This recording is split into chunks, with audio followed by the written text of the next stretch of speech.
அனைவருக்கும் வணக்கம். அனைவருக்கும் வணக்கம். இன்னைக்கு நிறைய விஷயத்தை பத்தி பேச போறோம். அதில் பார்த்தீங்கன்னா முக்கியமான விஷயம் முதல்வர் அவரு ஆபீஸ்ல ஒரு குழந்தைய கையில வச்சுட்டு உட்காந்துருந்தாரு. அந்த குழந்தை யார் அப்படின்னா கீர்த்தி சக்கர அவார்டுன்னு சொல்லி ராணுவ வீரர் வாங்கியிருந்தாரு. அவரோட குழந்தைய மடியில வச்சு ஒரு போட்டோ குழந்தை மடியில வச்சு அவ்வளவு பாசமா அவரு தூக்கி கொண்டு சேர்ல உட்கார பார்த்தேன். அதெல்லாம் பார்த்தோம்தான் உண்மையிலே அதெல்லாம் ரொம்ப நல்லா இருந்துச்சு, ரொம்ப நல்லா இருந்தது. அது இல்லைன்னு சொல்ல. அதே சமயம் இங்க கும்மிடிக்குடியில ஒரு 3 வயது சிறுமியை பாலியல் வன்கொடுமை பண்ணி கொண்டு அவர் முதல்ல போட்டிருக்காங்க. அந்த குழந்தைய அந்த போலீஸ் காவல்துறை என்ன பண்ணிருக்காங்கன்னா பெற்றோர்கிட்ட சொல்லாம கொண்டு போய் எரிச்சிட்டாங்க. அப்ப இதுக்கு முன்னாடி கோவையில நடந்ததுலயும் என்ன பண்ணிருக்காங்க, பெற்றோர் தாய்கிட்ட சொல்லாமே கொண்டு போய் எரிச்சிட்டாங்க. அதாவது புதைச்சா திருப்பி தோண்டி அதை ஆராய்ச்சி இது பண்ணுவாங்க, என்ன நடந்துச்சு போஸ்ட்மார்ட்டம் பண்ணி என்ன நினைப்பான்னு சொல்லுவாங்கன்னு சொல்லி பார்த்தா அது எரிச்சிருக்காங்க. அப்ப இதுக்கு முழுக்க முழுக்க அதிகாரத்தோட காவல்துறையோ இல்ல அவங்க அதிகாரமா இங்க எல்லாம் செயல்படுற மாதிரி தான் இருக்கு. புரியுங்களா? முதல்வர் அறிக்கை கொடுத்திருப்பாரு. முதல்வர் எதுவுமே பேசல, முதல்வரும் பேசல, எதுவுமே பேசல. அந்த கட்சியில இருக்க எம்எல்ஏ ரீல்ஸ் எடுத்துட்டு இருப்பாங்களா, அவங்களும் எதுவுமே பேசல இதை பத்தி. அப்ப முழுக்க முழுக்க எதுவுமே பேசாம இருக்காங்க இவங்க. இப்ப அமைச்சர்கள் யாருமே இதை பத்தி பேசல. பூந்தமல்லியில ஒரு பாலியல் வன்கொடுமை, தாம்பரத்துல, சென்னையில இப்படி 5 பாலியல் வன்கொடுமை போக்சை சட்டத்துல 5 போக்சை சட்டம் இருக்கு.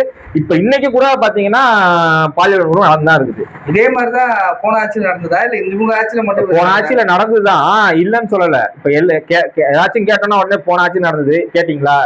ஆட்சி முடிஞ்சு போச்சு. இப்ப நீங்க வந்துட்டீங்க, நீங்க திமுக மாட்டுதான் நீங்க சொன்னீங்க. ஆனா நீங்க என்னதான் பண்ணிட்டு இருக்கீங்க? எதுவுமே பண்ணலையே.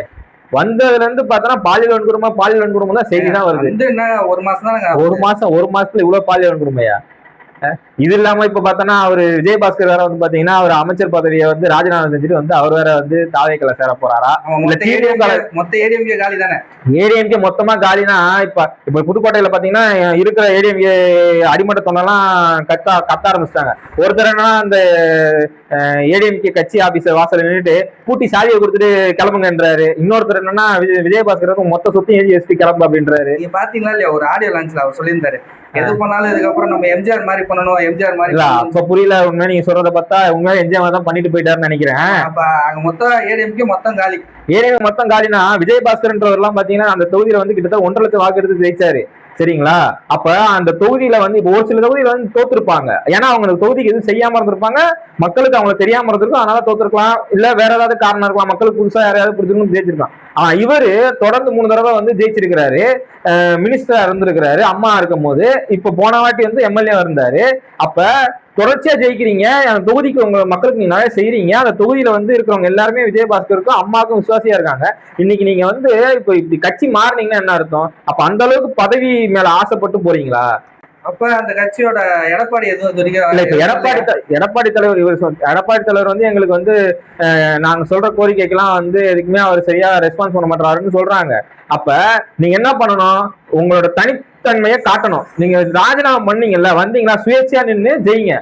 ஜெயிச்சுட்டு உங்களோட தனித்தன்மையை காட்டிட்டு அதுக்கப்புறம் நீங்க எந்த கட்சியில போய் சேரணுமோ சேர்ந்துக்கணும்.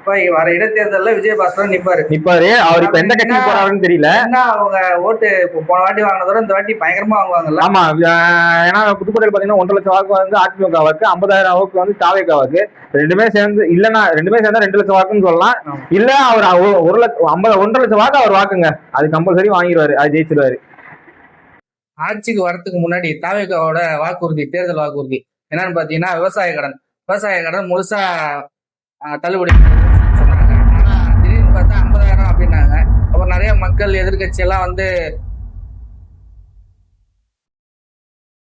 ஏற்கனவே 50,000 சொல்லிட்டு அதுக்கு சில விதிமுறைகள்லாம் வச்சிருந்தாரு அவரு. 1 லட்ச ரூபாலாம் வாங்கினாங்கன்னா எவ்வளவு, 30,000 வாங்கினா. ஆனா இப்ப என்ன சொல்றாருன்னா 75,000 வரைக்கும் கடன் வாங்கியிருக்கவங்களுக்கு 75,000 தள்ளுபடி ஆயிருன்றாரு. 40,000 வாங்கியிருந்தாங்கன்னா 40,000 தள்ளுபடி அப்படின்றாரு. அதே 1 லட்ச ரூபா வாங்கியிருந்தாங்கன்னா 35,000 தான் தள்ளுபடின்றாரு. அப்ப அவர் சொன்ன அறிக்கையே இங்க இன்னும் அவர் முழுசாவே செயல்படுத்தல. ஆனா கொடுத்த வாக்குறுதி பாத்தீங்கன்னா முழுசா தள்ளுபடி பண்றதாதான் அவரு முன்னாடி சொல்லியிருந்தாரு. சொன்னது அதுதான். ஆனா இப்பயும் அதை செய்யல அவரு. சரிங்களா? இப்ப இந்த 50,000 தள்ளுபடின்னு சொல்லும் போது பாத்தீங்கன்னா எவ்வளவு வந்து நிதி சுமை வந்து தமிழ்நாடு அரசுக்கு வந்துன்னா 2044 கோடி வந்திருக்குது. அதே இப்ப 75,000 சொல்லும் போது எவ்வளவு வருதுன்னா 5,932 கோடி வருது. இது வந்து நிதி சுமைன்னு சொல்றாங்க. இப்ப பாத்தீங்கன்னா கேட்டா கஜானால வந்து காசே இல்லைன்றாங்க, எல்லாத்தையும் வந்து காலி பண்ணி வலிச்சு எடுத்துட்டு போயிட்டேன்றாங்க. இப்ப இதை எப்படி அவங்க இது சரி செய்வாங்க? இப்ப இதை சரி செய்யறதுக்கு அவங்க எங்க இருந்து வருமானம் எங்க இருந்து இருக்கு? எதுவுமே இல்லை. முதல்ல வருமானத்தை வந்து ஈட்டுறதுக்கு ஏதாச்சும் ஒரு துறையை வந்து மேம்படுத்தணும், அதையும் பண்றது இல்ல. எதையுமே பண்ணாம இப்படி அறிக்கையை மட்டும் விட்டுக்கிட்டே இருந்தா என்ன அர்த்தம்? அதுவும் இல்லாம இப்ப பாத்தீங்கன்னா இந்த 75,000 கடன் தள்ளுபடின்னு சொல்லும் போது இதுல யார் எவ்வளவு மக்கள் வந்து பயன்படுவாங்கன்னா 14.43 லட்சம் கோடி மக்கள் தான் பயன்படுறாங்க, விவசாயிகள் தான் பயன்படுறாங்க. மிச்சம் இருக்கிறவங்களாம் அதுல பயன்படல. அதுலயும் இதுல என்ன சொல்றாங்கன்னா கூட்டுறவு வங்கியையும் கூட்டுறவு சங்கத்து சார்பா வாங்கின கடன் மட்டும்தான் தள்ளுபடி. எல்லா விவசாயியும் அப்படி வாங்கியிருக்க மாட்டாங்கல்ல. ஏன்னா இப்ப பேங்க் பாத்தீங்கன்னா தனியார் பேங்க் இருக்கு, கவர்மெண்ட் பேங்க் இருக்கு, எல்லாம் இருக்குல்ல. ஆமா, அதுல இருக்கும்போது இவர் வந்து என்ன சொல்லியிருக்காங்க, கூட்டுறவு வங்கியில மட்டும் தள்ளுபடின்னு சொல்லியிருக்காங்க. ஆமா, அப்ப அதுதான் நான் சொல்ல வரேன். இப்ப கூட்டுறவு வங்கியில வாங்கினவங்க தான் தள்ளுபடி. தனியார் வங்கியில வாங்கினவங்க என்ன? இப்ப SBI, Canara bank, Indian bank இதெல்லாம் வாங்கினா கிடையாது. இப்ப இதை வந்து இப்ப இதெல்லாம் எப்படி நம்ம எடுத்துக்கிறது? இப்ப இது வந்து பயிர் கடன் மட்டும்தான், சரிங்களா? உரத்துக்காக சில பேர் கடன் வாங்கியிருப்பாங்க. இதெல்லாம் இந்த மாதிரி இருக்கு. இதெல்லாம் வந்து அவர் தெளிவா வந்து மக்களுக்கு சொல்லணும். அப்பதான் வந்து முதல்ல அவர் வந்து வருமானத்தை தரக்கூடிய துறையெல்லாம் வந்து எதுன்னு பார்த்து அதை வந்து செயல்படுத்த ஆரம்பிச்சாதான் நமக்கு வருமானம் வரும். இப்ப பாத்தீங்கன்னா மக்கள் வந்து விவசாய மக்கள் வந்து இதுக்கு மட்டும் போராடல, முறையான பாதுகாப்பு கிடங்கு இல்லைன்னு சொல்லி அதுக்கும் இது பண்றாங்க. இப்ப டாஸ்மார்க்ல பாத்தீங்க அப்படின்னா சரக்கு பாட்டில்கள்லாம் கரெக்டான முறையான ஒரு பாதுகாப்பு வச்சு இது பண்றாங்க. ஆனா விவசாயி இவ்வளவு கஷ்டப்பட்டு இவ்வளவு வெயிலும் மழையிலும் கஷ்டப்பட்டு அவங்க விளைய வச்ச இது வந்து ரோட்ல தான் கிடக்குது. அதுக்கு ஒரு பாதுகாப்பு கடங்கு கட்டணும்.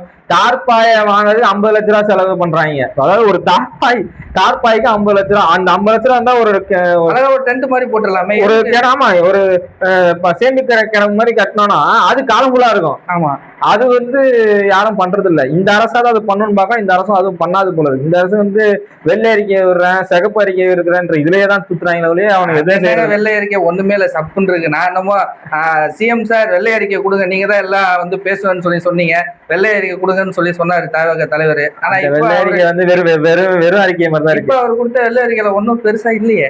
அதுல எதுவுமே இல்ல, இருந்தா தானே கொடுக்க முடியும். அவன் எதுவுமே இல்ல அதுல.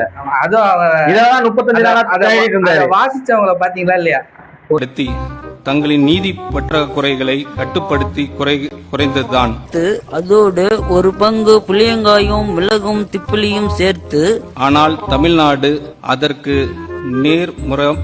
நேர்முறையாக செயல்பட்டது. நல்ல கொதிநிலையில் ஒரு கை நிறைய மண்புழுக்களை அள்ளி முக்கியமான ஒவ்வொரு அடிப்படை சுட்டிக்காட்டிலும் கட்டமைப்பு ரீதியான பின்னடைவு சந்தித்து தெளிவான ஒரு வார்த்தை கூட வாயில வரல. 23 தெரியல மினிஸ்டர். அவர் தான் அந்த கந்தவெட்டிக்காரர் தானே? அவரேதான். அவர்தான் உள்ள போய் கந்தவெட்டி பண்ணவர் தான். கரெக்டான துறை தான் கொடுத்துருக்காரு. அவரு கொடுத்துட்டு இதான் 35 நாள் தேடிட்டு இருந்தார் போல இருக்கு.